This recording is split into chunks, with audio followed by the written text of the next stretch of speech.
In the name of God, our mother, our brother, and our friend. Amen. Please be seated.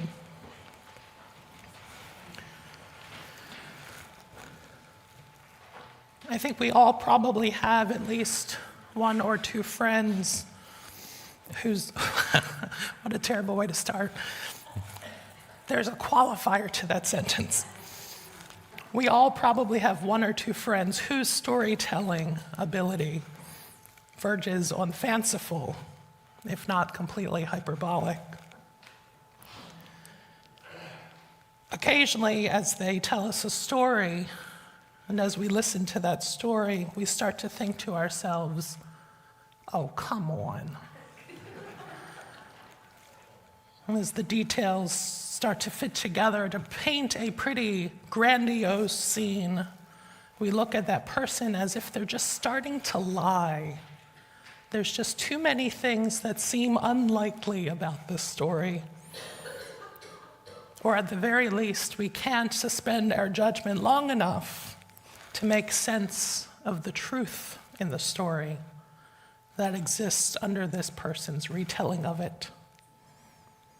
And oh, come on, we think to ourselves, as the story gets increasingly convoluted, and eventually we've thrown away the entire story as an over-exaggeration, a semi-factual retelling of something that happened in a very different way. Part of the beauty of human existence and part of its trauma is that between one person and the next, there is seldom the same experience retold in any given situation. My recollection, for instance, of Wednesday's Bible study is different from Kathy's, is different from Linda's, is different from Joan's. This comes down to simple psychology. And if you have questions, ask Craig. Not my thing. But because we all walk through our lives with different and unique experiences that affect how we interpret people's actions, we see people's expressions or hear turns of phrase differently than the person sitting next to us. It's a very rare occurrence that we're able to hear a story told that's completely neutral and factual and doesn't have some kind of spin to it to make us hear it as though it happened through another person's interpretation. And so when we hear Nathaniel's question, does anything good come out of Nazareth? We can expect he's responding to a fanciful story from Philip about this teacher from Nazareth called Jesus. And the story is getting more and more unbelievable as he tells it, and Nathaniel's thinking to himself, oh, come on. After all, just as I said a few weeks ago in the sermon about Gabriel, Nazareth wasn't anything special. Just a shanty town in the middle of nowhere, a day's walk from anything interesting, the back end of beyond, north, south, east, and west of nowhere. It was just this rural backwater hamlet, probably no more than 300 people, farmers and tradespeople, surrounded by mountains and cliffs on every side, and at the end of a long road that led nowhere else. Nazareth wasn't just some quaint little town, but really kind of a dump. Even compared to other small villages in Galilee, Nazareth was too small, too poor, too unknown to even be noteworthy. It was completely ignored by better places, virtually forgotten, and almost left out of history books.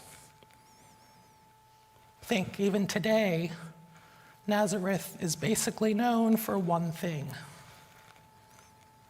And without Jesus, it would be another settlement lost to the ebbs and flows of history. And so Philip tells Nathanael that this great teacher from Nazareth, the nowhere town, and as Nathanael restrains his laughter, his face likely bearing that expression that says, "Oh, come on." But Philip persists. "No, really, listen to me." And then that fated question, can anything good come out of Nazareth? In other words, oh, come on. And knowing he can't convince Nathanael, Philip simply says, "Come and see."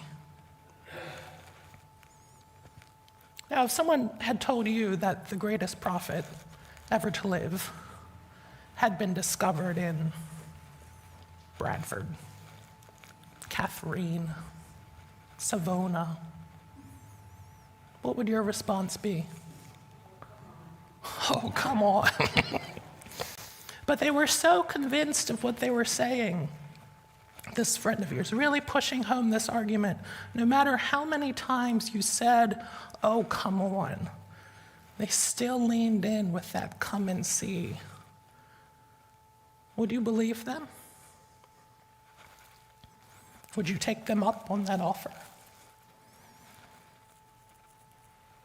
Carrie and Brian would. And supposing you put all of your skepticism aside, all of it, and you have more than I do, that's not true, and you agreed to this proposition to come and see, and you meet this allegedly great prophet from the middle of nowhere, and immediately you just get this sneaking suspicion that your friend was right. Because whoever said it first was probably correct. Seeing is believing. Nathanael isn't alone in his skepticism. There are others in the gospel who share it. Nicodemus, who is confused about from where Jesus' power comes, or the woman at the well whom Jesus tells everything she has done, or Thomas, who doubts Jesus could stand before him after witnessing his crucifixion. Each, in their own way, starts their skepticism with that familiar, "Oh, come on," feeling. But then they see who Jesus really is and what he's about, and they believe. Nicodemus nearly defends Jesus to other temple leaders and then cares for Jesus' beaten, lifeless body after it's removed from the cross. Thomas confesses, "My Lord and God," once given his proof. The woman leaves her jar behind and returns to her village and says to the people, "I met a man who has told me everything I've done. Come and see." Their "oh, come on" response turns to "come and see." Admittedly, saying "come and see" isn't something we're very good at as Episcopalians or even mainline Protestants. And we see this over and over again in all of these really depressing statistics about how churches are dying and membership is declining.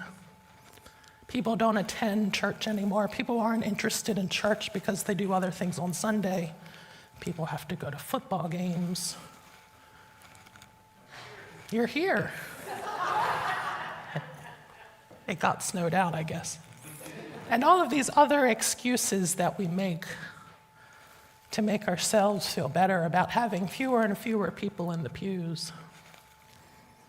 And I'm kind of feeling a little bit of, "Oh, come on," about all of it lately. Yes, indeed, it's true that church membership is lower than it's been in almost 80 years. I think those of us who've spent our lives in churches can look around and see that it's true. Church is not what it was in 1950 or 1980. I still wasn't there yet. Or in 2002, which I remember. We're all too familiar with the harsh reality that we don't have a Sunday school. And we're not alone in that. Very few churches in small towns, very few medium and large-sized churches in cities have robust Sunday school programs. And as much as we want to blame children's sports, let alone adult sports, or that Walmart is open on Sunday, or that people can sit at home in their pajamas instead of driving to church, we just use those excuses as scapegoats for the real reasons that church hasn't been what the world needs it to be.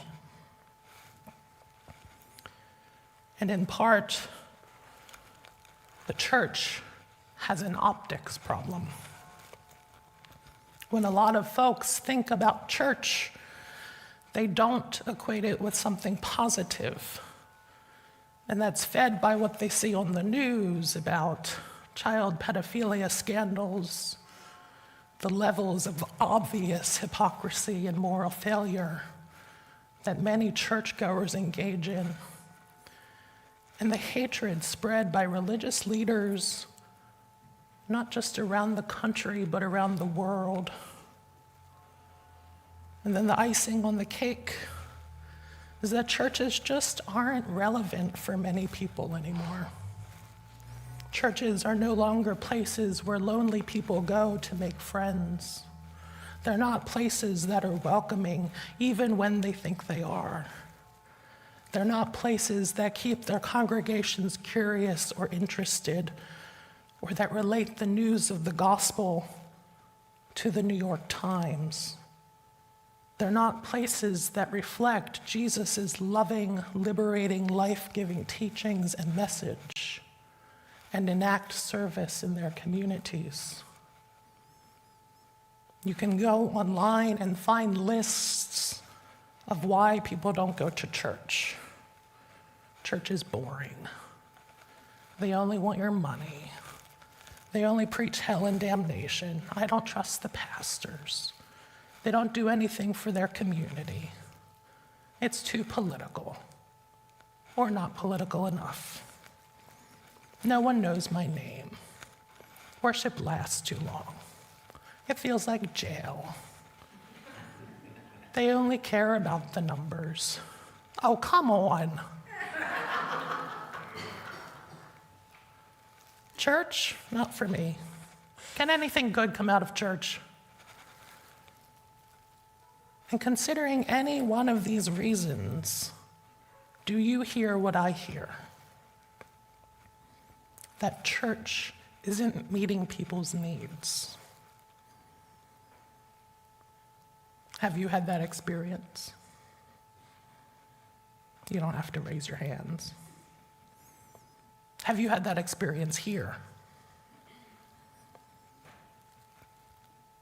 And the good news is that we're different from other churches. We're bucking the trends of decline, and we're growing, both by increasing numbers, which is the only thing we care about, but also by increasing our discipleship, by going deeper. A few people have commented that they're busier than ever since I came to St. Mark's. And maybe that's true, but it's not about me stirring things up. It's because we're working on finding a new way of being church. We're trying things out introducing new programs that bring us together and get us thinking about what it means to be a church in a time and place such as this. We're reaching out into the community in new ways and demonstrating to people that we're trying to live a life that reflects a gospel message that cares about people, that cares about the world, that wants Jesus' loving, liberating, and life-giving teachings to guide our actions. We're not the kind of church that requires you to think a certain way, or to check your intellect at the door, or to believe every single word of the creeds, because it's more important that you feel welcome and comfortable just as you are. Does that sound closer to what you experience here? Sorry, everyone should be nodding their heads. Good, good, we're good?